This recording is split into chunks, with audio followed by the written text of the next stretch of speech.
Yo, what is going on, guys? We are back today for another video for part 2 of ranking every single champion released in the year of 2023.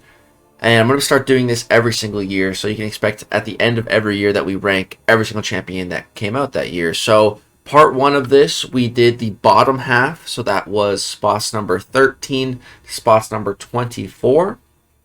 And so in today's video, we're going to be covering the top 12, basically, best champions released this year. And yeah, so before we get into it, I'm going to give the same disclaimer that I gave in the last video, the previous one, and that is that this is 100% my own sole opinion, my rankings for these champions based off of my experience playing Marvel Contest of Champions this entire year.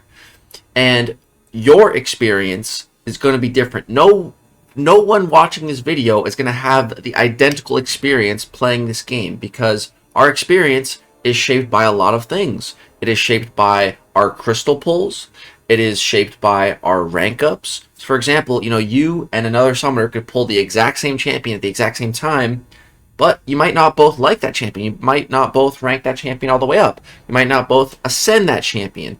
So all these little factors just shapes our own experience, our own biases, and our own way that we would rank these champions, because the only thing we can rank them off of is our own experience playing this game and seeing other people use the champions, videos, content, all that kind of thing. So it's all good to disagree, but let's just keep it respectful and civil in the comments. It's totally cool to even argue and start discussions, but again, let's just be respectful about it. And yeah, that's the disclaimers. All right, let's go ahead and get into the list. So coming in at the number 12 spot, we have Maestro. So Maestro, technically is not like a 2023 champion, but at the same time, he is, because this is not the Maestro that we know. This is a different Maestro.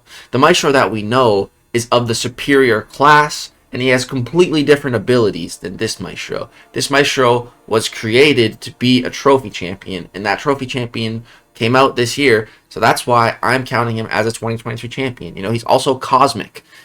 If this was the Maestro we know, he wouldn't be cosmic, right? He'd have completely different abilities. So originally I had Maestro a little bit higher on my list, but I think this is a good spot for him. It's very difficult. The 12 champions we're going to be talking about today are all so good. It's very hard to rank them. I've even changed the rankings multiple times, but this is what I've landed on. So Maestro coming in at that number 12 spot.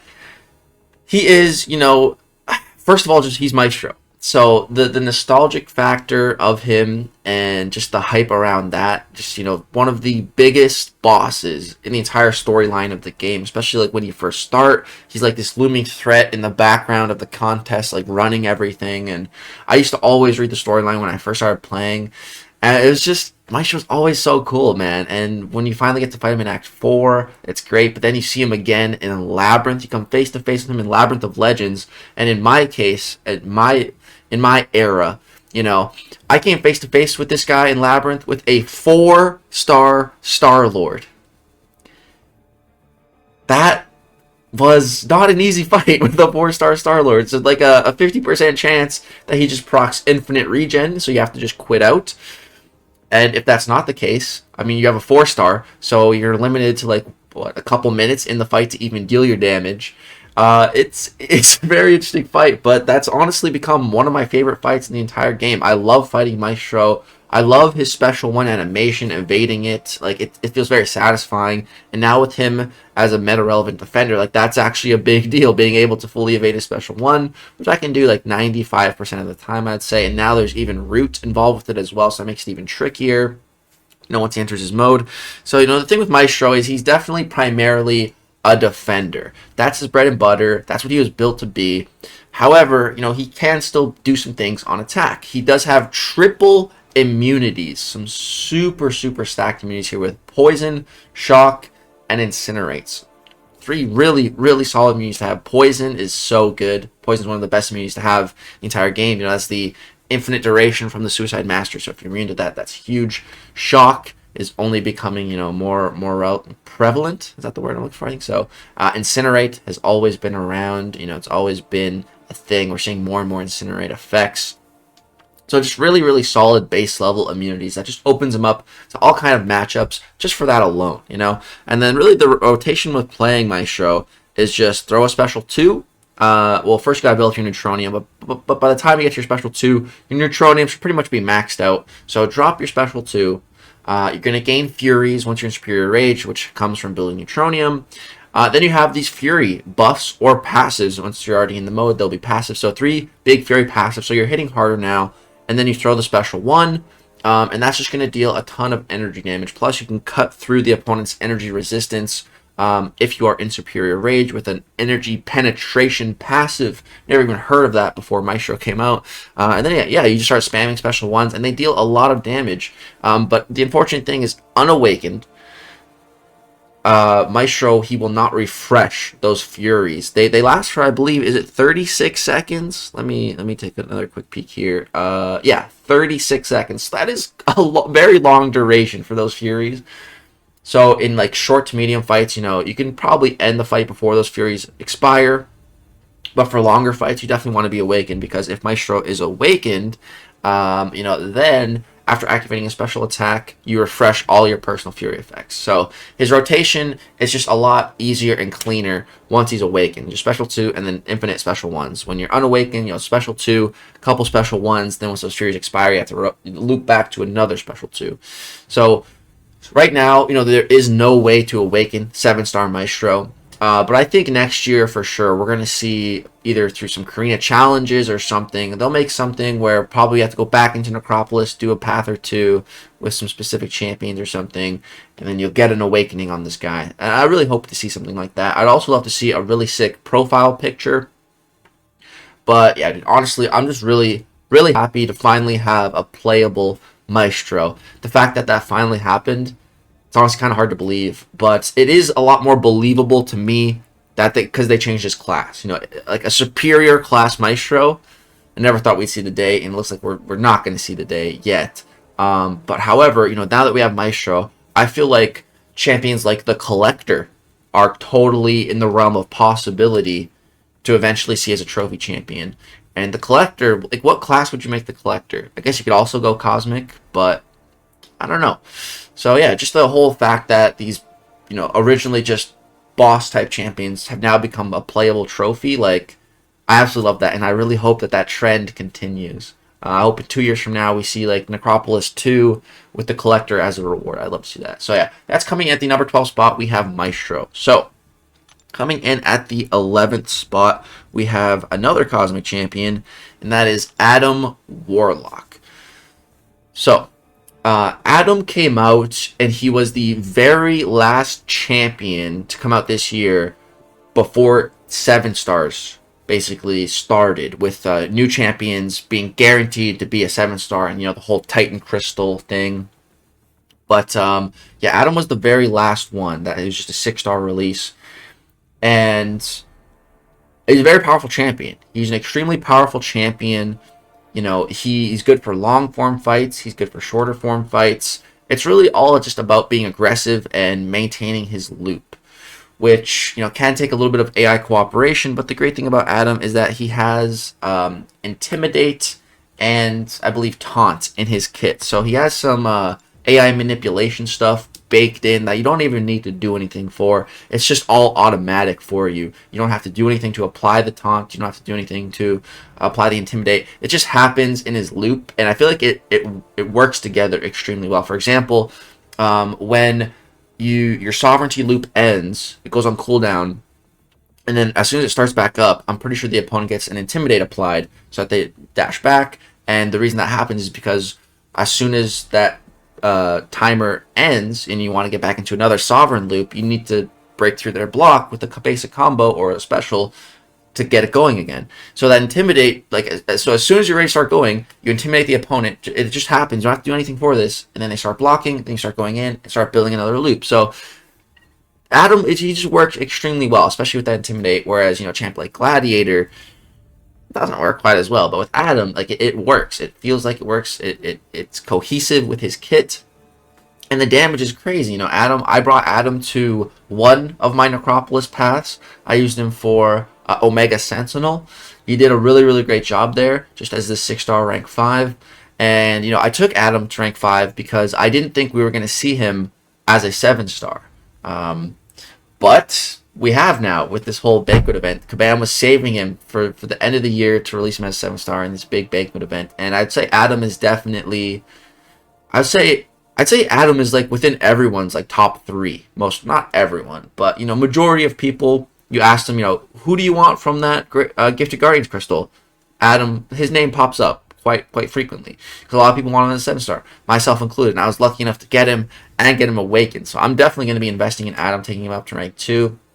Maybe as a 7-star, he's going to scale even better. And maybe, after a month or two of having him up as a 7-star and playing with him, maybe I put him even higher on the list.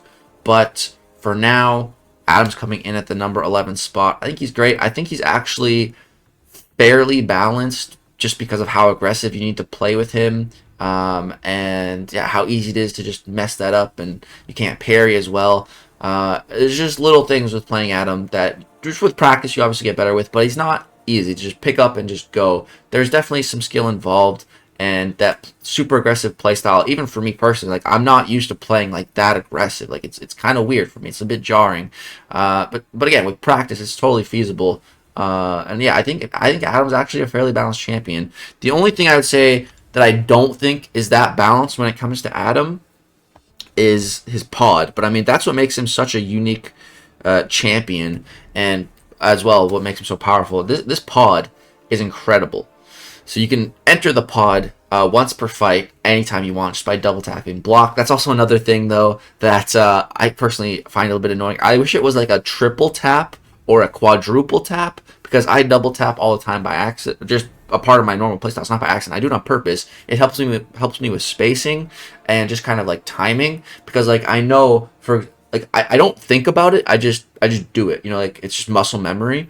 But like for example, I'll like double or triple tap my block, and then I'll intercept. Like I just tap my block to like kill time in the frames where I know I'm not supposed to dash yet, but then after so many taps on my block, I'm like, okay, time to dash in. Like it's just, and I never even like did that purposefully. That's just something that's like kind of happened, and I started noticing myself doing. And then when champions like this come out, it's like, oh, I have to actually stop myself from tapping my block too much, which is what I normally do. So it's kind of weird. But again, just enough practice with Adam, you kind of get used to it, and you don't do it as much. I still do it occasionally. I don't play Adam a ton now, but again, now that I have 7-star, I'll definitely play him more. But yeah, this pod, man, when you go into it, all incoming damage is reduced by 75%. You instantly regenerate 75% of all incoming damage, unless you're suffering from a soul barb. Plus, with the signature ability, you can get more regen from that with the pod as well. And yeah, what else does this pod have? So lowers the ability actually of damaging debuffs and heal block by 100%. And when you enter the pod, you gain a 60-second energy protection buff, giving him immunity to shock, incinerate, cold snap, and frostbite. So Adam kind of has access to triple immunity through the energy effects, which is nice. If you use it properly, 60 seconds is a lot of time. You can end, most short to medium fights within a minute with Adam. And take advantage of those immunities if you need them. So it's really nice, man. It's really nice. And so yeah, like I said, you can only manually trigger the pod one time, but anytime you special 2, you also enter the pod, which also acts like one of the best ways to bait a special attack in the entire game. Like I have not seen a better method of baiting a special attack than using Adam's special 2, and that's it. Like you just use a special 2, put you in the pod, and your opponent just throws their special. Like 9 times out of 10, they will throw their special. It's amazing. So that makes Adam really powerful, but also really annoying on defense, because that every time he throws a special 2, that pod comes. And the other thing about Adam that makes him pretty good defensively is that he actually gains passive power. So his natural combat power rate is reduced by 25%, but every second he gains 2.5% of bar power. That is an incredible trade-off. I would take that trade-off any day on any champion. Like, passive power gain is such a powerful effect. For example, the current Battlegrounds meta, polka dot power, you need to have a damaging effect on the opponent to gain power.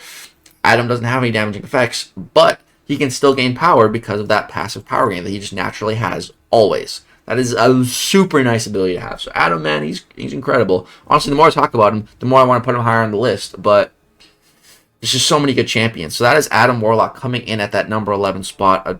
I'd say the best Cosmic Champion of the year, for sure.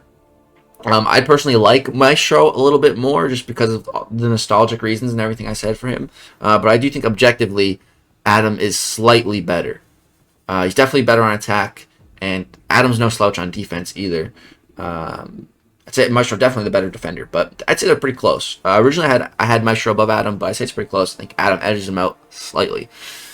Okay, now we're getting to top 10. So coming in at that 10th spot, we have Cassie Lang. So Cassie's an interesting one, dude, because she is really good. She is a really good champion, especially in the correct hands. She's kind of like a Science Tigra in a way with her heavy. You know, she can make champions miss and then you can punish. And so she definitely has some Tigra vibes to her, but I'd say she's definitely easier to play than Tigra. And you don't need to play super crazy all the time. Obviously, to completely maximize her, yes, you got to play like a madman. But I think Cassie's, so powerful that you don't need to do that. I have her at rank 4, 6200. And I was planning originally on taking her higher. It's just, I'm not sure. I'm definitely not the best Cassie player. You guys know I hate Tigra. But originally, when I first played Cassie, I saw the Tigra comparisons, but I was like, no, it's fine. I like Cassie. I was really amazed, actually. I did a testing stream when Cassie first came out, and I don't think I've ever been more blown away by a new champion live than I was for Cassie. I was just mind-boggled, like how crazy good she felt. Now, she was bugged. Basically, her taunt was acting as like a 90% like weakness to the opponent when it should only have been like I think 40% or something. So for a long time she was bugged and just being way tankier than she was supposed to be. But even after the change, she is still extremely tanky. The taunt's still very powerful. Plus she has so many debuffs. If you pair that up with Inequity, you're still lowering their attack by like more than 50%. So yeah, she is extremely tanky. She just has so much going on. The power stings are so powerful. She can slow them down with her poison, and she can apply that. You kind of have to phase through special attacks to build charges to do. Easy access to taunts, and I think the cherry on top of Cassie Lang, all of her abilities. She's a great champion, really amazing. But the thing that just kind of takes her to that next level is this Antman relic here. Antman is actually Cassie Lang's father. So I think it makes a ton of sense here that she's being so heavily boosted by her father's relic. That's only a 4-star. Let's take a quick look at a 5-star Antman relic, just so I can really show you guys what I'm talking about here. But so for the Antman relic here, the first 2 parts. So inflicting a power sting debuff inflicts a taunt passive, lowering attack rating. So boom, more attack rating lowering at 5% from the relic right there. So you can apply a taunt with the relic, and that's anytime you inflict a power sting. Obviously there's a cooldown, but Cassie's inflicting power stings all the time, so this is going to keep constantly triggering. So just more taunt on your opponent, more specials are being thrown with all those power stings. It's great. Or there's something else you can also do. So when inflicting a power sting debuff, inflict an additional power sting debuff lasting 16 seconds. An opponent with a power sting takes 551 direct damage, and if they activate, special attack. And then so the cooldown on that's also 16 seconds. So I mean, either way, those are really great abilities to have no matter which way you go. And then so there's 3 other abilities here. Obviously, if I had a 6-star Antman relic, then I could have 2 of these. But here we have power sting debuff potency. So boom, 5% more potency to your power stings, and Cassie can stack up like 30 of those power stings. So all 30 of those power stings are getting 5% more potency. Or you can get plus 5% power sting debuff duration, so you can just have a longer duration on them. Or you can have minus opponent special attack damage. Now I wouldn't recommend that one on a 6-star Antman relic. If you had more power sting duration and more power sting potency, like that's so good on top of what Cassie can already do. Like, it's just, man, it synergizes so crazily. Which again, I think it's a good thing because, you know, that's Cassie's father. I feel like it makes sense there. But yeah, so that is Cassie Lang coming in at our number 10 spot. All right, let's go back to 2023 champions here. All right, so coming in at the number 9 spot, we have the Doggo. So Werewolf by Night. I don't even know where to start with this guy. You know, I do. We're going to start by going to Battlegrounds right now, taking a look at this meta. So the current meta is Red Scare for the active buff. So offensive DOT champion. So Werewolf by Night is tagged as defensive, as offensive damage over time. So, and then the other notes here are Polka Dot Power Gain and Power Shield, and also Hurt Locker for the GC. So with Werewolf by Night, Polka Dot Power Gain, you have to have a debuff on the opponent to gain power, or just a passive damage over time. So Werewolf, he can apply these through the block too. So just hit them literally one time. One medium attack, you're going to apply Ruptures. So then your power is going to start going up. You dash back, you Howl. That also is going to give you some power. Build to 1 special 2. There's Power Shield here, so more special damage. And that 400% increase also applies to your debuff. So those Ruptures that he's applying on the special 2 are 400% increased. So with these nodes, dude, Werewolf by Night is the best champion in the game in this meta. Let me see if I have a fight with him here. I know I should have a ton around here somewhere, man. So yeah, here's my 7-star rank 1 Werewolf by Night taking a rank 5 Nick Fury in 58 seconds. You know, not bad. Here's Andy's 5-star Ascended Werewolf by Night taking my rank 2 Chee'ilth faster than my Ascended 6-star Scorpion can take a rank 3 Sassy. Like, a 5-star Werewolf by Night is extremely meta relevant right now. Like, that is... I don't even know what to say. Like, I don't even know what to say. But that is why I wanted this guy so... I knew he was going to be good for this meta. That's why he was my number 1 pick from the Titan pool, because I knew he'd be good for this. He's tagged at it with it. But I had no idea he was going to be even close to this good. Like, a 5-star can work just fine. It's absurd, dude. So, yeah, Werewolf by Night, he is currently just absolutely cooking as one of the best champions in the current Battlegrounds meta. Just unreal. I'd say Werewolf by Night is probably the most underrated 2023 champion that has come out all year. This guy just completely flew under the radar. He flew under my radar as well because I had Morbius goggles on and I couldn't see anything else. So I couldn't even see Werewolf on the month they both came out, you know. There was a chance to get a 6-star Werewolf by Night through on the wheel for the player summit during the Battle Round Brawl. I didn't end up getting as a 6-star, which I'm kind of glad because now I pulled a 7-star at literally like the most perfect time possible. So yeah, this guy, I highly rate him. The really cool thing about Werewolf by Night as well is that he has one of the highest health pools in the entire game. If I put this to HP on Antman right now, he's 4th. So there's only 3 champions ahead of him in HP, and that is 7-star Thanos, 7-star Maestro, and 7-star Sasquatch. Outside of those 3 champions, Werewolf by Night has the biggest health pool in the entire game, which is great, you know, because that makes him a decent defender. You know, he's definitely not as good of a defender as like Sasquatch, or Man-Thing, or Intra, or Mangog, but he's not that far behind. He's still a very good defender. His AI is a bit weird, especially when he howls. He can just kind of like do some weird stuff, like just what you're not really used to an AI doing, like with dash timing and everything like that. He does have some unblockable, some unstoppable mechanics. Of course, he's Mystic, so he benefits from the Mystic Dispersion mastery. And he can throw you off and apply Ruptures in the block. And yeah, just that special 2.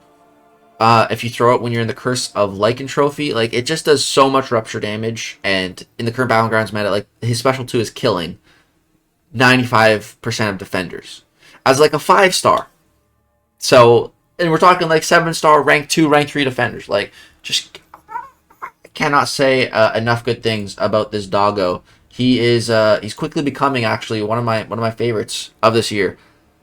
And honestly, I kind of wanted to put him higher, but like, I think this is a good spot for him. Coming in at 9th of the entire year on one of the best years of champion releases ever.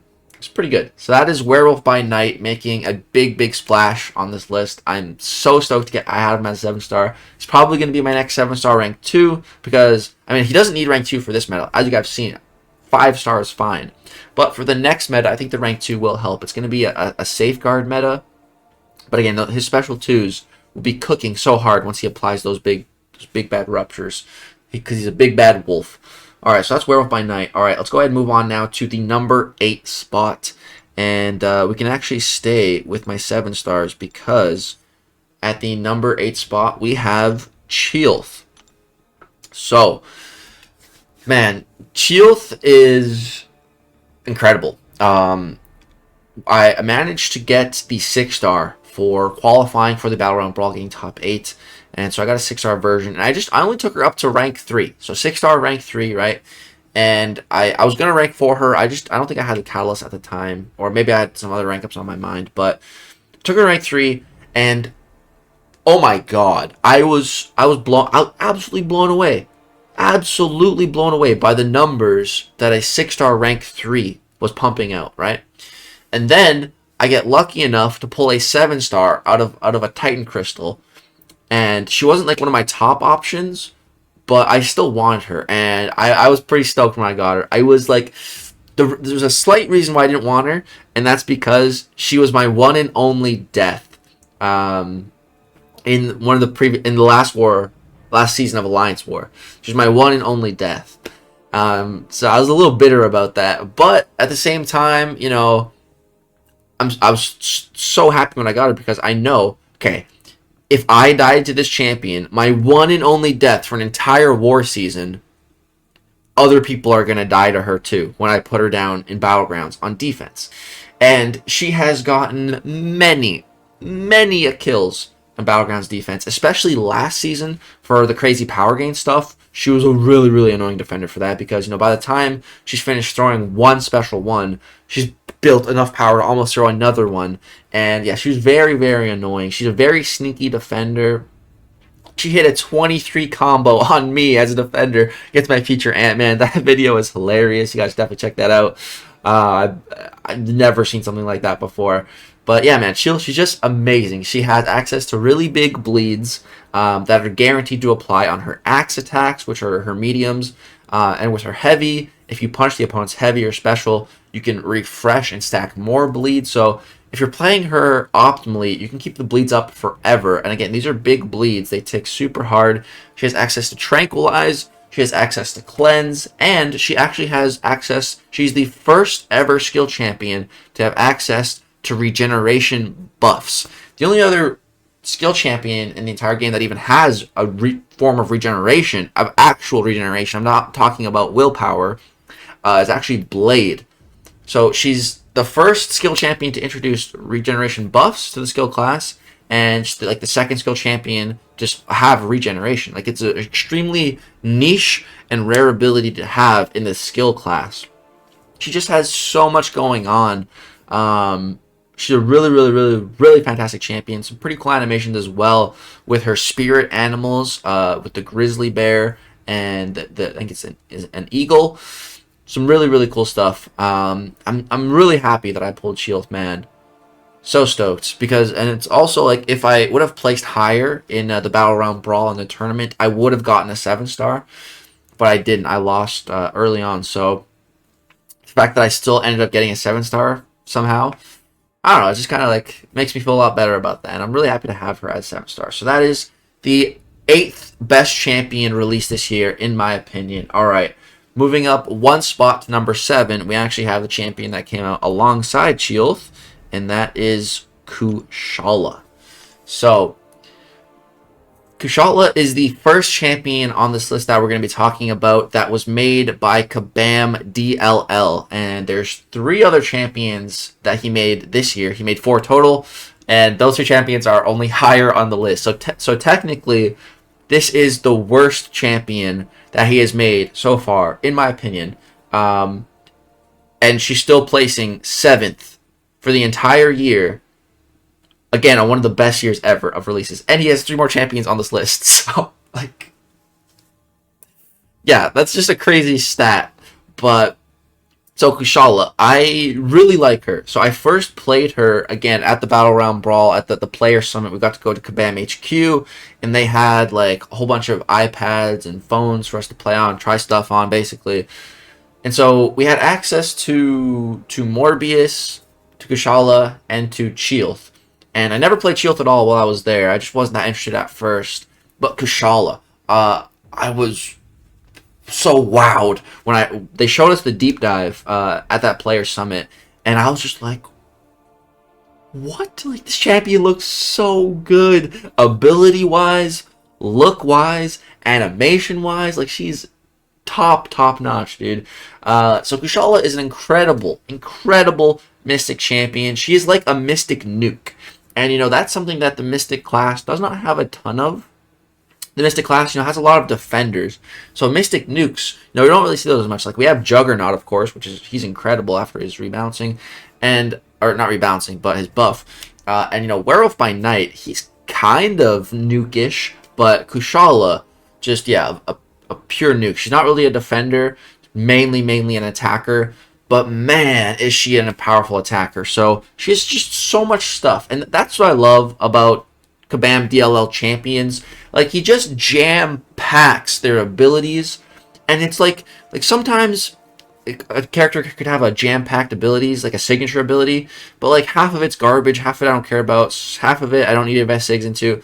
But no, with DLL, that's never the case. It always feels worth it to invest those SIGs in. It feels worth it to get just any type of extra ability that you can get on a Kabam DLL champion. Like, it's gonna be worth it. Like, he makes it feel worth it, which I really like. And again, he just jam-packs her. So for the signature ability, for example, Kushala does not need to be awakened. My 7-star here, I have her up at rank 2, and she's great. But that awakened ability would be super nice, because what it would do is, first of all, it would open her up to so many more matchups. And the way that would happen is, right now, Kushala, she only applies debuffs for me. They're very good debuffs, but they're still debuffs. So, that is Incinerates and Soul Barb and Degen. Each with a respective special. Special 1, Incinerate. Special 2, Soul Barb. Special 3, Degeneration. So she has access to 3 different types of damage, which is great. You never know what you're going to need. But once you become awakened, you can actually, instead of debuffs, they can be passives. That's huge for fighting champions, for example, like Kingpin. Like, right now, I can't fight Kingpin with Kushala, but if she was awakened, it would completely open up that matchup, which would be super nice. And the only bad thing about turning your debuffs into passives is you lose access to the Despair Mastery. But of course, Kabam DLL accounts for that here, and there's a clause that basically rectifies that. You don't have to worry about losing on Despair. The other thing that you get from the Awaken ability is the pause for activating a blessing with fewest stacks lasts an additional 1 to 5 seconds. So that's really nice. I would really like that, because it's stressful unawakened to just keep all the blessings active. So yeah, and more duration on a pause would be super nice for being awakened. She has great, just base level immunities, immunity to bleed and incinerate, as I'm pretty sure all of the Spirit of Vengeances do. Ghost Rider and Cosmic Ghost Rider, they also share those immunities. Well, I guess Ghost Rider does now. Originally, he was not incinerate immune. But he is now, which is great, because those are fantastic immunities to have. Another really amazing, always active thing that Kushala has is all attacks deal energy damage. So what that means basically is you can fight a Korg, you can combo him as you like, and you won't take any of his Thorns damage ever, because all your attacks are energy based. And then her combat power rate is reduced by 20%, but that's okay, because the way Kushala works actually is she gains a ton of power, but through weird means. Basically, whenever your opponent gains a buff, Kushala gains power. And so she doesn't work with Mystic Dispersion in the traditional sense. She kind of flips it around so that, like I just said, Kushala, when the opponent gains a buff, she gains power. That's in her base ability. Then so for every point in Mystic Dispersion, it just increases that base ability further. So 5 out of 5 Mystic Dispersion, when your opponent triggers a buff, you're going to get that much more power. More points in the Mystic Dispersion Mastery, the more power you gain when the opponent activates a buff. So when all the buffs expire on the opponent, nothing happens. You don't gain any power with Kushala. But again, it works really well for her. Again, especially for the current meta of Battlegrounds. It's polka dot power gain. You know, you need to have a damaging effect to be gaining power. But with Kushala, you know, just putting buffs on the opponent gives you power. And the other amazing thing with Kushala is, you know, if the opponent doesn't gain buffs, well, then what are you going to do? Doesn't matter. She applies buffs. She applies ignition buffs that do nothing. That she just turns them into fuel for her other abilities, and it's just a chance on all of her light attacks to apply them. So, and they apply pretty frequently, so you don't have to worry. So Kushala, just extremely well designed, fantastic champion, bit more of an attacker, but a fantastic addition to the game. And yeah, DLL did a great job. The only reason why this champion really can't go higher is because she just lacks defensive use. If she was also like a really good defender, she'd be further on the list. But yeah, she makes it here, just being basically a pure attacker. Number 7 for best champions released this year. All right, coming in at that number 6 spot, we're gonna have to go back to our 6-star 2023 champions here. Let's do that. All right, so coming in at number 6, we're just outside of top 5 now. Gonna give another disclaimer once we get to top 5, but before we get there, we have this champion, and that is Silk. So I would say Silk is, I'd call her overhyped a little bit. You might disagree with that, and that's totally fine. Now, I'm not a Silk hater or anything like that. I've seen crazy stuff from Silk. Silk was actually the very first rank 3 champion in the entire contest. The first 7 stars to reach the level of rank 3, that was from Fintech. After he won the Battleground Brawl, that was the rank up that he went with. So, you know, if one of the best players in the entire world, you know, is taking the champion up as their first 7-star rank 3, they must be really good. And yeah, she's really good. She's coming at number 6 on this list, you know, above so many other champions like Kushala, Chee'ilth, Werewolf that I all have at 7-star rank 2 and I highly rate. But I did put Silk higher than them because I even without really any hands-on experience with Silk, I have fought against Silk plenty of times. And I don't mean that I've like fought her, but I've fought so many of my opponents have Silk in their deck and use her against my champions. So like I have a really good understanding of how good she is from that, and the kind of times and stuff that, and the kind of times she can put up, and the kind of fights that she can take. For example, Silk is a really good option for Onslaught, you know, one of the most meta relevant defenders right now.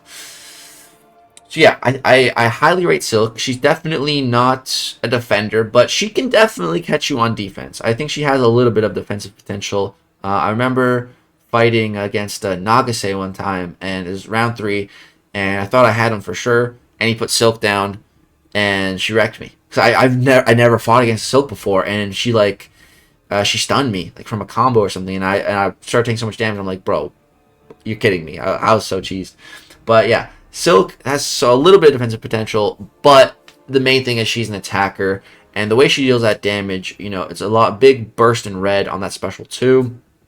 And you know, the also unique thing about Silk is she was one of the first champions to have in her base ability set something to do with a relic or a striker, and that's actually imperative to her loop. You can get like twice as many furies on her special 2 if you weave in a relic and play it properly. So that's even more damage. So yeah, like I've seen really incredible stuff from Silk. Just never really pulled her as a 7-star. I do have the 6-star version here, and I was debating ranking her up. At one point, I was between Silk and Spider-Ham for rank 4, and I decided to take up Spider-Ham, and then I pulled a 7-star Spider-Ham. Maybe if I ranked up Silk, then I would have pulled a 7-star Silk, but personally, I'd rather have a 7-star Spider-Ham, so I'm not mad. But yeah, Silk, if I pull a 7-star, I'll 100% rank her up and give her a try, but until that happens, I'm not really going to play her. I'm not going to invest in the 6-star. But yeah, I highly rate Silk. You know, coming in at number 6 on this list, again, above so many other champions that I personally like so much more. But I cannot deny the power of Silk. So there she is, coming in at the 6th best champion released in the year of 2023. Okay, now we're at the top 5. So I need to make a disclaimer here, a big disclaimer. And before we get there, I need a sip of water. So I've been talking for almost 40 minutes. Okay. So, we're in the top 5 now. So, massive disclaimer here. I redid this top 5 like 3 times. Depending on who you ask, this top 5 will be different. But I do think this top 5, the 5 champions that I have listed here, I personally believe with a ton of confidence in this statement that these are the 5 best champions released this year. And I feel like if we did a big vote, like these 5 champions would get the most votes for being the best of the year. Like a community-wide poll, I feel like these 5 champions would win. The only thing is what order are they in? That's the tricky part. I think undisputed, these 5 champions are the best champs released this year. It just comes down to how do you order it, and that's totally like again completely up to our own experiences that have shaped our personal biases and everything, and our views on these champions throughout the year. It's our own experience, so it's going to be different depending on who you ask. And again, I've even changed this 3 times, so yeah. But this is the final version I've decided on. All right, coming in at the number 5 spot, we have Future Antman. So originally I had Future Antman a little bit higher, but I decided to bring him back a bit. So he's landing at the number 5 spot. So I think Future Antman is a absolutely phenomenal champ. This guy, so he is restricted as a 6-star currently. 3 champions out of this top 5 are restricted as 6 stars currently. They do not exist. They don't have a 7-star counterpart. So you'll see I have these champions not only at rank 5, but also ascended because I think they're that powerful. And again, we don't have the 7-star counterpart, so I wanted to get these champions to the highest possible level currently in the game that they can go to. That is 6-star, rank 5, and ascended, Sig 200. So Future Antman has been incredible. I remember when I first tested him, the conclusion and the main thought that I had come to was that I feel very safe when I'm playing him.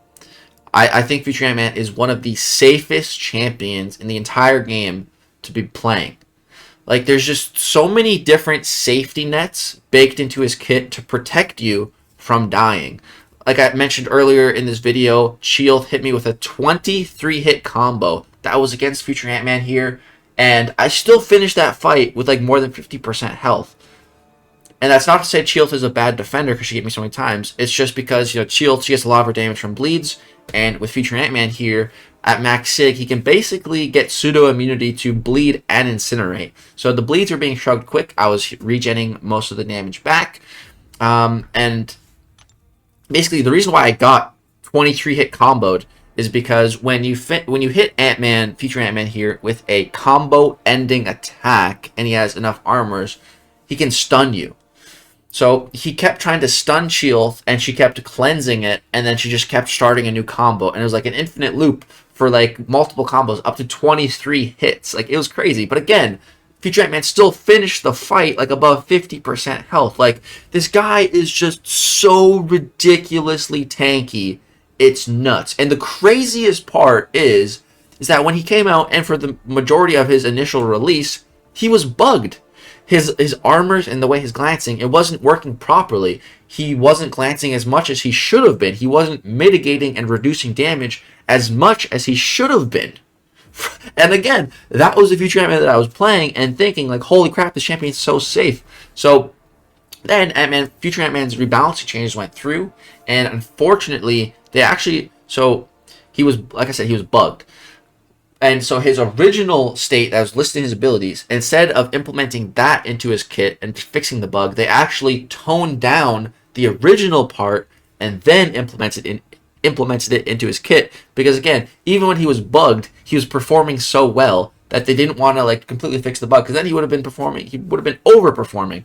So they had to actually nerf him slightly, then fix the bug, and that's the Future Antman we have today. And he's still absolutely incredible. And after those rebalancing changes went through, he became an even more powerful defender. Future Antman is a phenomenal defender, not to mention how good he is on attack.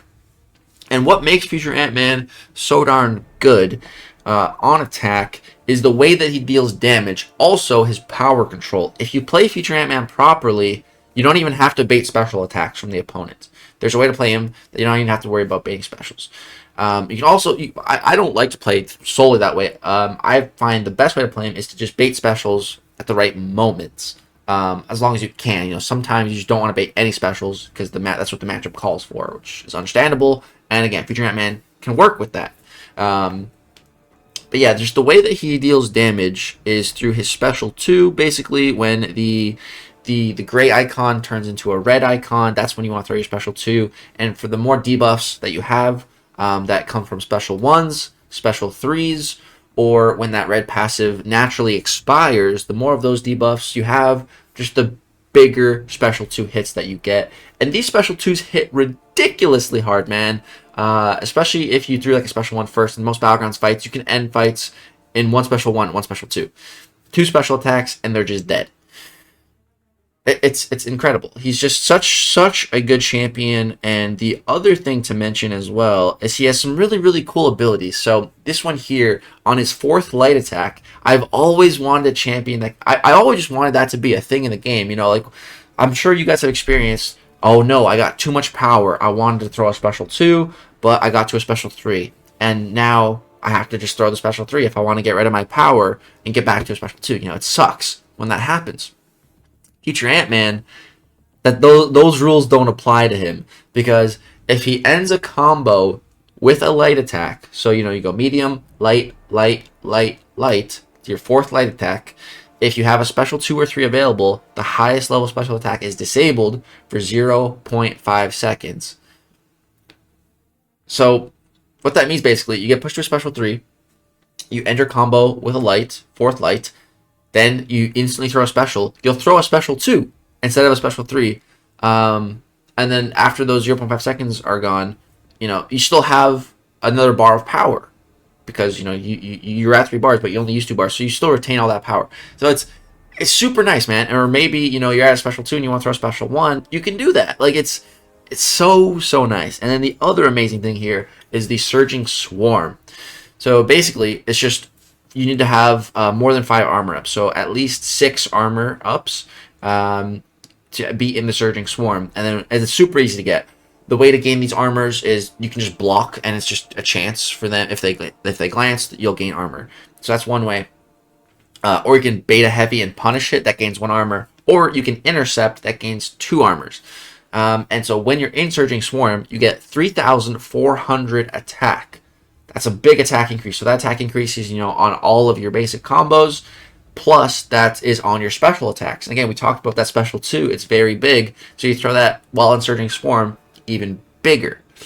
What also happens is the encroaching power detonation expires 200% faster. That's that little gray passive icon that turns into a red one. So 200% faster when you're in Surging Swarm. So you just really speed up his loop.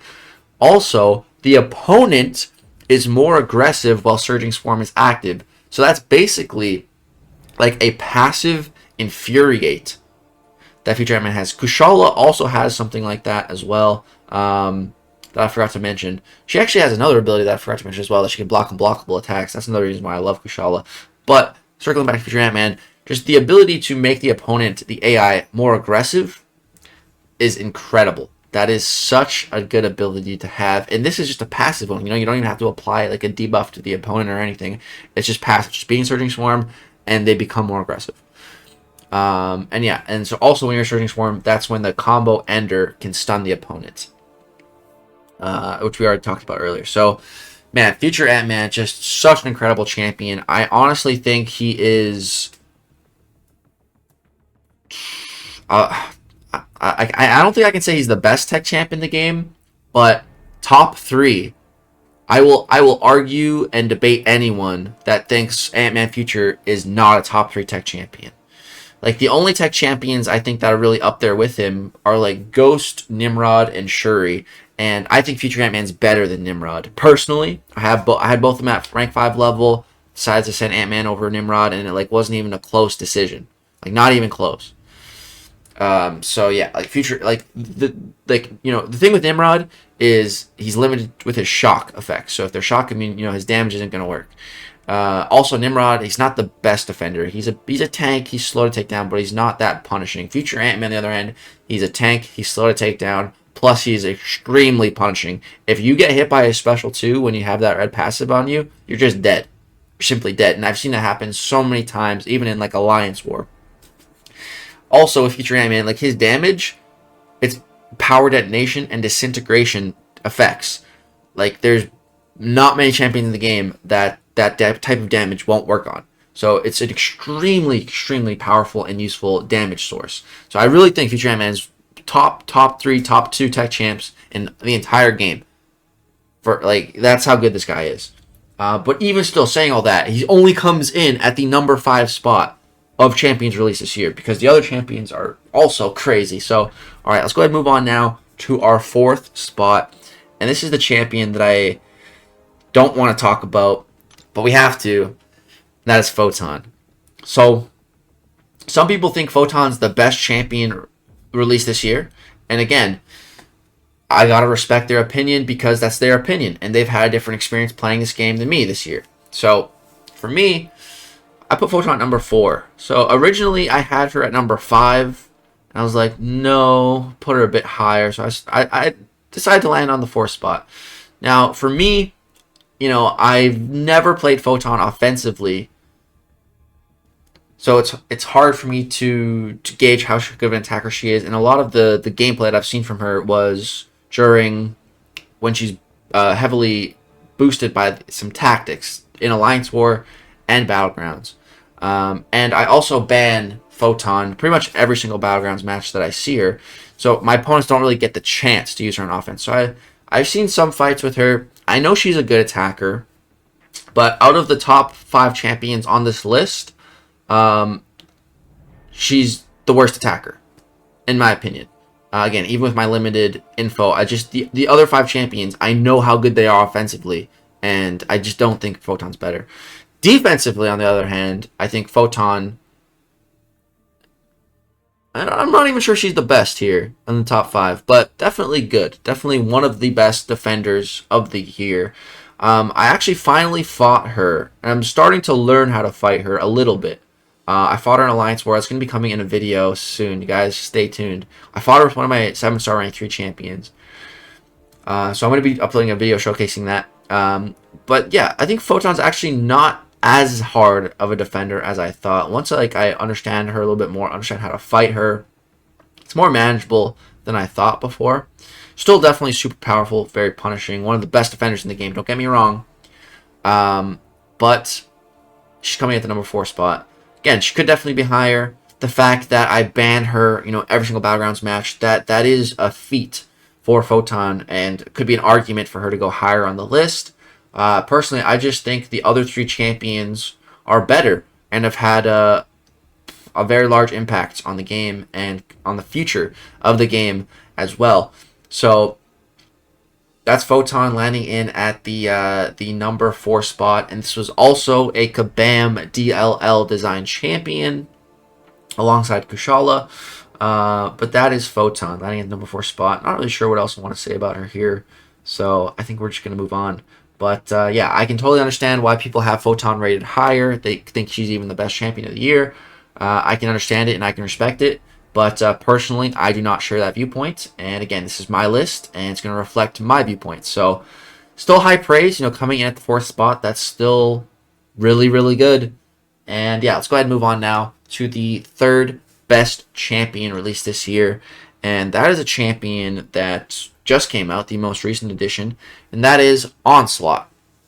So, Onslaught's making it very high on this list. Third best champion of the year, even though he just came out. Now, it's a little tricky to, you know, place Onslaught properly because he just came out. Because, you know, I don't have a ton of time with him, and, you know, also just the whole honeymoon phase of some champions that I'm definitely, you know, not immune to. I've been in the honeymoon phase with lots of champions before. But I think Onslaught's a little bit differently. And I'm going to share with you something that a friend of mine, Nah, told me. And so Nah, he works for Kabam. He's the guy, he's been working on some metas for Alliance War Battlegrounds. And he said he thinks that Onslaught is the best champion released this entire year. Number 1. So this is someone who works for Kabam that has had, you know, and when he said that, I was like, you know, it's hard for me because Onslaught just came out. Like, it's hard for me to say he's the best champion of the year when I'm, you know, he just came out. And I have, like, so little time with him. But, and Nah's response to that is, like, that's totally fair. But Onslaught didn't just come out for him. He's been, probably play testing, seen Onslaught for months. Because again, he works for Kabam. And he thinks Onslaught, #1 best champ release this entire year. And again, I definitely respect Nah. He's a good friend, and so that's extremely high praise from a Kabam employee. So I don't think Onslaught's #1, but I definitely think he's up there. #3, that's a pretty good ranking. So what makes Onslaught so good? And man, what makes him bad? That's really what you gotta ask. Like, every little part of his kit offers something, and it offers a lot. So like, Onslaught, dude, he's crazy, bro. He's truly crazy. So once he's awakened, he can block unblockable special attacks from skill champs, which is really great because we have skill champions like Nick Fury, whose special one is nearly impossible to fully dex when it's unblockable. And we have Korg, who has an unblockable special one. That one's totally dexable, but it's nice to be able to block it. There's some other annoying skill ones that I can't think of right now, but it's a nice ability to have, especially for Nick Fury. And there's some other stuff, nice stuff you get from the awakening ability. So daunted potency is increased. That's nice. And for each non-damaging debuff or personal non-damaging passive on the opponent's onslaught special attack gains block penetration. That's really nice defensively. But so his always actives here. So his first light and first medium attacks do not make contact. So that is a super duper powerful and nice ability to have. Basically when you're fighting, for example, a Tuma or Korg, you can, that first medium, first light attack, they're completely safe against those champions, against like any type of Thorns node or anything like that. Your first light, your first medium, they're completely safe. His heavy attack is also completely safe. We'll talk about that heavy attack a little bit more later. But so Onslaught also has triple immunities, similar to Maestro, who we talked about earlier, the first champion we talked about. I said, Maestro has really, really great immunities. Well, Onslaught kind of has even better immunities. And so what I mean by that is Onslaught has 2 of the same immunities, so to Incinerate and Shock. Him and Maestro share that. But instead of Poison, Onslaught is immune to Bleed.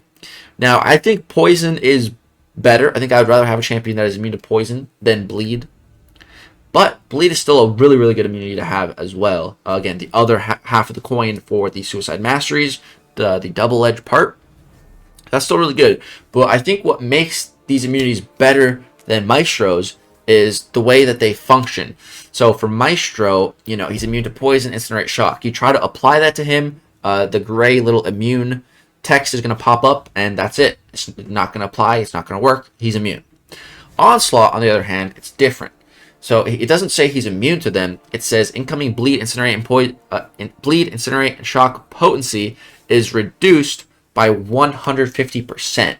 So what that means essentially is all those effects will still apply to Onslaught, and if they're in debuff form, that's free healing, free willpower healing, as long as you have that mastery, which you all should have at least 1 point in, please. I'll be disappointed if you don't have any points in willpower. But yeah, so that's basically free regen. And so it's reduced by 150%. So, if you think like, well, why is it not just 100%? You're fully immune 100%. And the reason for that is because critical damage effects, damage over time effects, can kind of bypass that. So, if you're 100% immune to Bleed, but you get hit by a crit Bleed, you can still take damage, actually. But if you're 150% reduced, then you're safe. Those crit type of bleeds, crit shocks, crit incinerates, they still can't hurt you. They'll still be fine. So like that 150%, it's just an extra layer of protection and a kind of way to future-proof these immunities in the game. So that's why I think those immunities are even better than Maestro's, because they are healable from, like Bleed, Incinerate, Shock, those debuffs, you see them all the time. So being able to heal from that is super nice, and further protection from critical effects of those, really good. So Onslaught's debuffs gain 50% increased ability action against skill champions, and if a personal debuff or stun from the parry mastery is purified or prevented due to immunity, re-inflict the debuff as a passive. So that's super nice, man. Again, against the Tumas, you parry him, he shrugs it. Well, with Onslaught, you're just going to get a passive stun. It's like, oh, nice, you shrugged off my stun debuff. Well, too bad for you. Here's a passive stun instead. So he also has Crush, which is a terrible mechanic defensively. And that's what Onslaught's whole thing is. You know, he's an incredible attacker, but by that same token, he is an absurdly powerful defender. Like I said, you know, I was looking at Photon. I'm thinking, you know, is she the best defender of the year? I don't know. Onslaught might be. I'd say it's definitely the top 3 best defenders of the year. Onslaught, Photon, Maestro. For sure. Those 3. It's just, where do you rank them? You know, that's what it comes down to. And I'm not sure. I honestly haven't given that a ton of thought. That could be maybe a fun video for another day to discuss. But Onslaught's very powerful. But again, he did just come out, so I'm sure people will only get better at fighting him eventually. But right now, very, very, very powerful and potent defender. He also introduced to us a new mechanic called Daunted.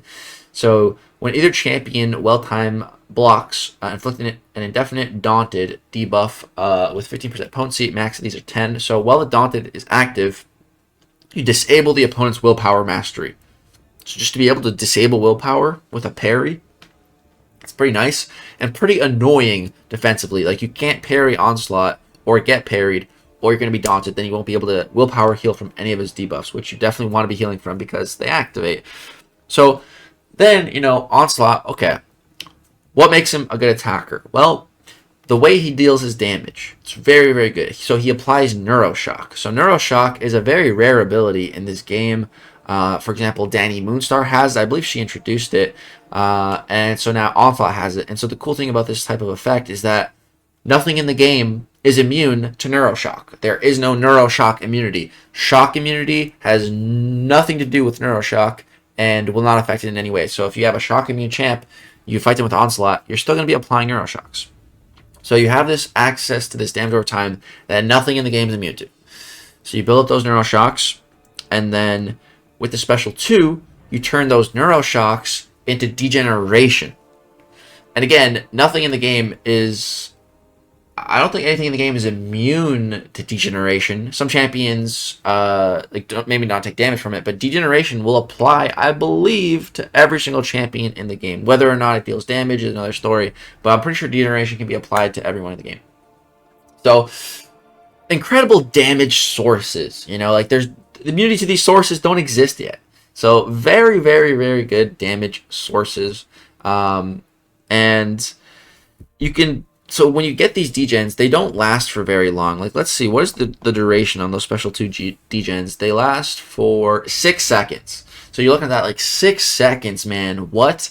But that's where kind of some level of balance comes into playing Onslaught and skill aspect to him, because the way he works is you want to be using your heavy attacks. So your heavy attacks are your bread and butter with Onslaught. They also, you know, don't make contact, so they're totally safe to do against Korgs, Atumas, you know, whatever.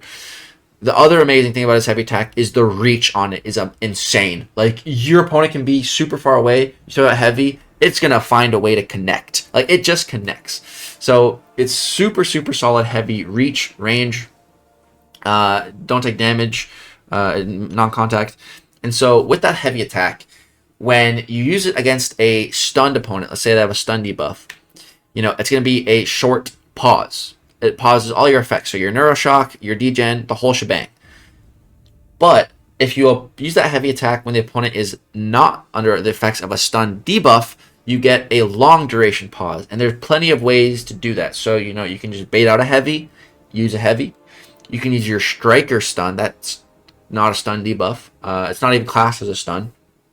So you can heavy into that. You can also, against champions like we're talking about Atuma, that, you know, shrug your parry stun. He punishes that, though, with a passive stun. You can use those heavy attacks there, and you still get that long duration pause. So you keep that long duration pause, and the best thing to do is, before you even throw the special 2, is hit the first part of your heavy, apply the pause, combo into your special 2, get all that degen, and it's paused. So, like, just so much crazy damage. And another really great showcase for this, the current season of Battlegrounds. I'll show you guys some Onslaught gameplay here. He has been going nuts. Where's Onslaught at? I know I have some fights with him. This fight here, I actually messed up. I accidentally went to a special 3. But, yeah, like, even still, like, that special 3, then back to a special 2, killed him. When you just go for a special 2, it's unreal. Well, let me find a fight where I used him here. Oh yeah, right here, dude. I was fighting a Maestro. Onslaught can actually work for Maestro in this meta. I kind of messed this fight up. I could have done it a lot better, but it was still decent. This one here, you can see this was this was like the match before. I'm like, oh, this guy cooked my Maestro with Onslaught. So definitely possible. Here, this was a much better thing fight. This was just one special 2. Just gets my special 2, drop it, and he just died. Like, all of his health had disappeared. It's just crazy. I wasn't able to really use Onslaught too much in the last meta because of the power gain. His specials create a lot of distance, and so the opponents were just gaining too much power. He wasn't really usable in the last meta. Offensively, defensively, he was a menace because, again, he created so much space and he would just gain power. But in this current meta, he's also tagged as the offensive damage over time. He's unreal. He is unreal for this meta. Top 5 attacker for sure. Plus, he's so good on defense. Like, he's just an auto draft for me. If I see Onslaught, I draft him. I'm really starting to see why Na said he's the best champion released this year, in his opinion. He's not quite there for me, but he lands at this number 3 spot pretty securely. So, all right, we only have 2 champions left to talk about on this list. So, number 2, the second best champion released this year is, again, another Kabam DLL champion. That is Kate Bishop. So, Kate Bishop, man, is unreal. She's... And the crazy thing is, again, she does not exist as a 7-star, so of course I have a rank 5 ascended, but she could have. She could have been a 7-star right now. If you have a 7-star Shang-Chi, you could have had a Kate Bishop, a 7-star Kate. And the reason I say that is because with the vote, we voted for champions to enter the Titan pool, and on the skill vote, it was between, I think, Mole Man, Shang-Chi, Stealth Spider-Man, and Kate Bishop. So Kate Bishop could have been a 7-star right now, but I don't think she's going to be one now or in the future because we had a little thing called Necropolis come out. Now, Necropolis, is the latest and greatest endgame content for Marvel Contest Champions. It has been literal years, like 3, almost coming up on, I think, 4 years, since we've seen content like this. Last one was Abyss Fled, and so we finally saw a new iteration with the Necropolis. The most relevant rewards in the entire game right now. And that is where Kate Bishop truly shined. Kate is able to solo so many different fights in there. I was kind of a hater, a Kate hater. I did not like her before Necropolis came out. Wasn't really a fan. I thought she was very powerful, and I also kind of thought she was unrightfully so powerful. Because, for example, my biggest nitpick about this champion is her block proficiency is 72.4%. All right, 72.4.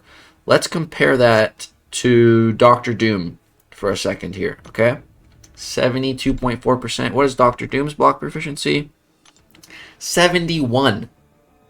This mystic god that creates this mystical force field when he's blocking, that is weaker than a teenage girl's wrists going like this and holding a bow and arrow. Looks like a flimsy bow to me, not even a compound bow. So, yeah, that was one of my biggest nitpicks when it came to Kate. Like, it just didn't make sense. Like, why is her block proficiency so ridiculously powerful? Why are these stats juiced like that? It's just, yeah, I don't know. But regardless of all that, I'm not a Kate hater anymore. After I did my very first path of Necropolis, without Aegon, without Kate, I went okay. But I was like, okay, I should definitely, rank up one of those champions. And so I did a vote on the channel, and Aegon actually won. I think it was like 55% to like 45% or something. People wanted to see Aegon more. But people still didn't want to see me use Kate. And so I decided, well, I want to do both. So I decided to do the complete left side. I had 2 more paths on there. I did it with Kate. And oh my god, she crushed it, dude. I started learning her. Took her to rank 5 originally. Started learning her. Started to pick it up. Started to learn, understand. Started getting better. I put in a lot of practice. And I was quickly seeing results. And because I was practicing in Necropolis. And I think that is by far the best place to get better at Kate, to get good at Kate. It's just such good practice. Better practice does not exist. So I was getting the best practice possible, using her, bringing her on these paths, and I just only got better. I started become really comfortable with Kate. I started using her in Battlegrounds as well, and she was just doing so good for me. You know, Maestro had come out, one of the, from Necropolis, a reward from there, you know, one of the best defenders in the game, and Kate's a great counter to him. And I had, like, just started learning Kate. I'm like, this is fantastic. Like, I'm already reaping the rewards of putting in the hard work and learning this character. And that hard work truly paid off, man. I knocked out 3 paths with Kate on my team, and they were so low on item cost, item usage. Like, she just did such a good job. I soloed a ton of fights in Necropolis, and even fights that I couldn't solo, fights that were a little bit too hard for me initially, like Mr. Fantastic. I've come back in and I've soloed them multiple times, and I can do it now because I've gotten so much better. I put in that hard work, and I've truly seen the results with Kate. So, yeah, man, like, what makes Kate so powerful is the Cold Snap. She has access to, very easy access to Cold Snap. It's one special one. Boom. Now you have a Cold Snap. Not only is it a Cold Snap, though, which also prevents evade. Fun fact. So some nice utility there. But it's not a Cold Snap debuff. It's a Cold Snap passive. And Cold Snap immunity is extremely rare. I'd say among, like, the top 3 rarest immunities in the game. So, in turn, that makes Cold Snap one of the best damage sources to have in the game. Like we're talking about with Onslaught, you know, Degen, Neuroshocks, those are really good. I'd say those are even better than Cold Snap, but Cold Snap's really good. Plus, it also has the added effect of turning off evasion, which is a super, super nice thing to have. And it came in handy multiple times. Again, in Necropolis against Mr. Fantastic, that dude was evading like crazy. So I would just start with a Cold Snap, boom. Throw one special one, evasion turned off for the entire fight. It's nuts. And in those long form fights, you know, you can truly build her up all the way. So let's use Mr. Fantastic as an example here. I would use one special one, get the Cold Snap, completely turn off evade. And the way to just, you know, refresh that is you have to knock down the opponent against the wall. Their back has to hit the wall. So keep that Cold Snap up the entire fight. After I get one Cold Snap, then I switch over to the Dissolver, and so that applies fragility debuffs. So stack up those. So, and another great thing about Kate is, you know, so she can stack up 2 of these effects. These effects are extremely powerful. You know, one Cold Snap is super powerful. 2 of them, that's a lot of damage. And then she has a synergy with America Chavez. 2 synergies, mind you, not 1, 2. So the first synergy, 5% combat power rate, 500 block proficiency. As if this character needs more block proficiency. But yes, there's more in this synergy. And then Chavez also gives Kate the max stack limit of all trick arrows and increased by 1. That is such a massive synergy, dude. So now you can go from your total, you know, your maximum being, you know, 2 Cold Snap, 2 Caltrops, 2 Fragility, and 2 Tranquilize, now being 3 of each of those. And so, again, against Mr. Fantastic, so 1 Cold Snap, then switch to Dissolver, then 3 Fragilities. What this Fragility does is it grants critical damage rating and reduces their block proficiency by 40%. So this critical damage rating, what that basically does is it works for the perfect release on your Cold Snaps. So when you perfect release a Cold Snap, you inflict a critical Cold Snap passive, benefiting from Kate's critical damage multiplier. So with each of those Fragility increasing your critical damage, that in turn increases the Cold Snaps. So 1 Cold Snap, 3 Fragility, then go back to Cold Snap, build them back up, 3 of them, 3 new ones. They're all going to benefit from that Fragility, plus you're also building up dialed in passives every time you perfect release, which just increases the duration of effects inflicted by trick arrows. So you're just making these effects bigger and better, stacking more of them. And again, you can keep refreshing these infinitely in a place like Necropolis. Plus, one other crazy thing to Kate that was probably an unforeseen consequence of them adding the whole route to Necropolis. But basically, that's really good for Kate. Because again, you want to knock the opponent down when their back's against the wall. So, you know, with Kate, when you're rooted, they throw a special, you evade it rooted, you're close enough to then just heavy. So your opponent throws a special, you evade it, then you just heavy, and then you keep spamming heavy, keep knocking them down, keep your effects refreshed. They throw another special, you root it, you evade it, you keep heavying, and it's an infinite cycle. And it's just, it's absurd, dude. It is literally absurd.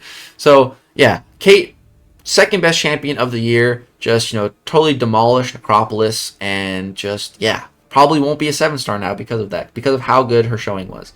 So that's Kate, man. So much good things to say. But she's not number one. She's not number one. So who's number one? That is my guy. Where is he? There he is. Absorbing Man. So the number one champion of 2023, in my opinion, is Absorbing Man. He was released in January, one of the very first champions to come out this year. And yeah, I really think he's the best. So why? Why do I think Absorbing Man's better than Kate, better than Photon, better than Onslaught, better than Future Antman? And I'll tell you. So for me, the number one reason why he's up here is because Absorbing Man has a very unique effect once you start playing him and once you master him. And that is, he makes you a better player.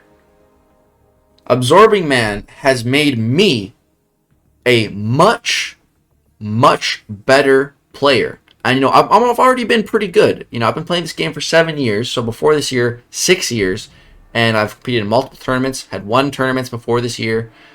You know, I'm not a bad player, but I've gotten exponentially better this year alone, solely due to this champion's existence. Now, what am I talking about? What do I mean by that?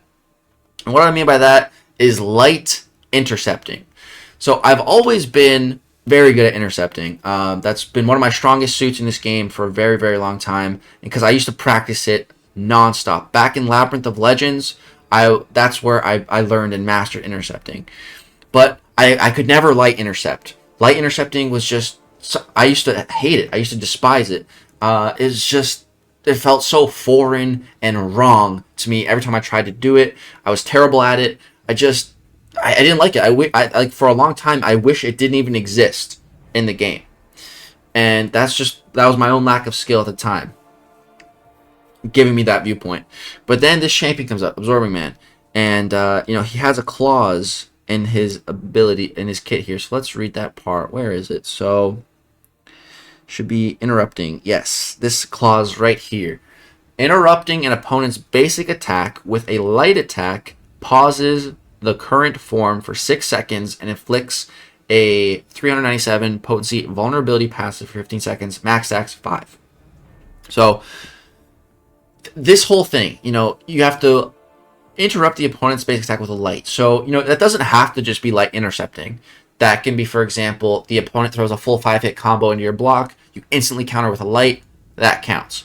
Your opponent is in the middle of a heavy animation, you throw a light, that counts. So it doesn't have to be a light intercept, but obviously light intercepts count for this, and, you know, if you're good at it, it's going to be one of the best ways to go. But again, I wasn't good at this. So when Absorbing Man came out, I really liked him. So why did I really like Absorbing Man? It was a lot. We're going to talk about that. But I knew I had to get good at him. I knew I had to learn light intercepting, and so I started learning, started my journey. So how did I learn? How did I get good at it? Now, it's hard for me to teach you guys how to light intercept, because, you know, I didn't just start trying to learn. You know, I had a really solid foundation on intercepting already built. Like, I already knew intercept timing for medium attacks. And so once I figured out, shout out to MSD, because I asked him this to confirm, it's the same timing. So, you know, when your opponent's dashing at you, and, you know, you input a swipe to then dash and intercept them with a medium, that timing is the exact same as a light attack. So, you know, they're dashing at you, and it's just whether a matter of if you dash to intercept, if you have the right timing, or if you just throw a light to catch them when they're coming at you. Boom. It's the same exact timing. So once I realized that, I was like, oh, okay. So I just have to, like, in my mind, like, override my usual medium intercept with instead trying a light. And of course, I got hit in the face many, many times at first. But I also started to land some. And once I started landing some, like that really started to build my confidence. And I just kept practicing and practicing and practicing. And what I mean by practicing is like, I'm not even like going into a specific place in the game to practice this. What I mean by that, by practice, is just passive progressiveness practicing. So you're doing Alliance Quest. You know, you do Alliance Quest when Absorbing came out 5 times a week. Now it's 4 times. But 5 days a week of AQ, okay. Even if you're not using Absorbing Man, it doesn't matter who you're using. Just go for light intercepts. Just practice light intercepts. You know, you're doing a regular quest. You're doing the side quest. You're doing the monthly quest. You're doing arena. It doesn't matter what you're doing.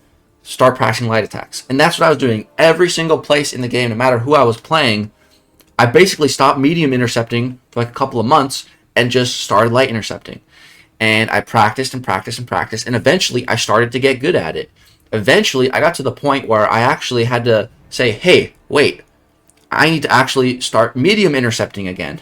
Because like I became so accustomed to just using light attack and light intercepting, I started to overdo it. I started to actually do it too much. So I kind of had to reel myself back in. I'm like, okay, I've learned how to light intercept. Now I need to just incorporate that into my play style, but not harp and focus on it too much. You know, I need to still go for medium intercepts when it's most optimal to go for medium intercepts. But in areas and scenarios where light intercepts work, now I'm able to also weave those in. So for that reason alone, that like pushes Absorbing Man to that #1 spot for me, because I know from personal experience, I have become a much, much better player in 2023 thanks to this champion. So for me, like, I rate this guy so highly because like no other character that has ever been released has increased my skill level this much.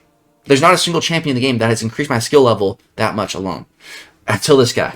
And the reason it did is because I wanted to master him, because I think if you master Absorbing Man, I think he's the most powerful Mystic champion in the entire game. I think he's better than Dr. Doom. I think he's better than Black Widow Clairvoyant. Any Mystic, I think he's better than Tigra. I think Absorbing Man is so good. And the reason why he's so good is because of all of his immunities. I think Absorbing Man is the best immunity-based champion in the game. He just covers so much ground. It is unreal. He's so versatile with his forms. So he has 2 forms, the Black Uru form and the Magma form. Actually, he technically has 4 forms in my headcanon. 2 legitimate forms with Black Uru and Magma. He also has a base form. I call that just his man mode, his man form. So that's basically when you're not in Black Uru, you're not in Magma, you're just a regular dude. That's technically a form. And then his special 3, he goes into like a diamond state. That's kind of technically a form, although he can't stay in it, just for the animation wise. So really, we're dealing with 2 main forms here. So Black Uru in that mode, so that's you can activate that with your special 1 anytime. So if you're not in a mode, you're in Magma mode, it doesn't matter. If you throw a special 1, it's going to put you right into Black Uru. But the wonderful thing about Absorbing Man, of course, is he's made by DLL, so, you know, there's a pre-fight. Before you go into any single fight, you can pick which form you want to start in. So we have Black Uru here, which gives you immunity to all bleed and all shock. So boom, 2 amazing immunities right there. But that's not all. What you also get is 9,000. 9,000. That is a big, big, big number. Physical resistance. There's not another champion in the game that has this much physical resistance. I am fairly certain about that. Like, physical resistance is like a super rare thing that you don't even usually see in some champions kit. In champions kits. Like, I think Hela has like a physical resistance buff that she can get when she's hit. But this is just like a passive physical resistance, and it's 9,000, dude. That is so much. So why that's so powerful? What that does is it opens up Absorbing Man to matchups like a Tuma, for example. So, you know, Tuma, very, very powerful defender, very punishing. When you hit him, you take damage. So with Absorbing Man, he doesn't have any kind of non-contact attacks, so he has to take the damage. But if you fight a Tuma with Absorbing Man in Uru form, the damage you take, it tickles. It's barely anything, because it's physical damage. And because you have 9,000 physical resistance, you're reducing it by so much, you don't even have to worry. So that's a fantastic mode, right? Like, that is insane. That's so much. And then he also has the Magma form. So in Magma, you gain full immunity to Incinerate, Cold Snap, and Frostbite effects, and you also gain another 9,000 energy resistance. Like, that is so much energy resistance. Like, Guardian at like Sig 200 in his signature ability doesn't even get that much energy resistance. And Absorbing Man, just at his base, he has it. And all you gotta do is either activate the Magma pre-fight or throw a special 2, and then you have this. Like, the immunities on this guy are unreal. And if that's not good enough for you, well, that's fine. You want more immunities? He has a synergy that will also give him immunity to one of the worst effects in the entire game, which is poison. So if you have Mortal Abomination or Eye-Hulk on the team, you gain full immunity to poison. And the great thing about this synergy is it's not form specific. So you can be in Black Uru, you can be in Magma, you can be in Man mode, have no form. You're still fully immune to poison with this synergy. Whereas, the other immunities are tied to a specific form. But the great thing about, for example, the Magma form here is, there's no shock immunity.